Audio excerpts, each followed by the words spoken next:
నమస్తే హిందూ బంధువులకు, రాష్ట్రీయ స్వయం సేవక్ సంఘ్ స్వయం సేవక్ మిత్రులకు, ఆర్ఎస్ఎస్ హితేషులకు విజ్ఞప్తి. ఆర్ఎస్ఎస్ ప్రార్థన నిత్యము శాఖలో జరిగేటటువంటి నమస్తే సదా వత్సలే మాతృభూమే అనే ఈ ప్రార్థనలో సంఘం యొక్క సర్వ సాహిత్యము నిబిడీకృతమై ఉంటుంది. ఈ ప్రార్థన ద్వారా స్వయం సేవకులకు అజేయ శక్తి, సౌశీల్యము, శృతం, వీరవ్రతము, అక్షయ ధ్యేయనిష్ట అనేటటువంటి 5 రకాల గుణాలను స్వయం సేవకులు పెంపొందింపజేసే దానికోసం ఈ ప్రార్థన కొనసాగుతూ ఉంటుంది. అటువంటి ప్రార్థనని తెలుగులో అనువదించారని చెప్పి, ఇది రాష్ట్రీయ స్వయం సేవక సంఘం యొక్క తెలుగు ప్రార్థన అని చెప్పి ఒకటి సోషల్ మీడియాలో వైరల్ అవుతున్నది.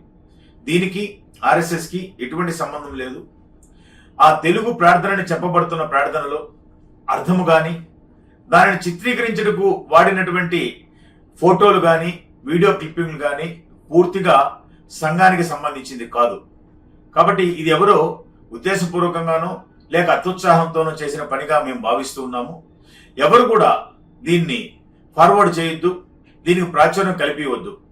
దేశం మొత్తం పైన సంఘ సాహిత్యము సర్వసారము నిబిడీకృతమైనటువంటి 5 గుణాలు ఇచ్చేటువంటి ఈ ప్రార్థన ఒకే భాషలో ఉంటుంది. కాబట్టి ఇది గమనించి ఎవరు దీనికి ప్రాచుర్యం ఇవ్వద్దని చెప్పి రాష్ట్రీయ స్వయం సేవక్ సంఘ్ ఆంధ్రప్రదేశ్ శాఖ విజ్ఞప్తి చేస్తుంది. దయవుంచి మా ఈ విజ్ఞప్తిని అనుసరించి ఎవరు దానికి ప్రాచుర్యం కలిగిరని, ప్రాధాన్యతనివ్వరని ఆశిస్తున్నాను.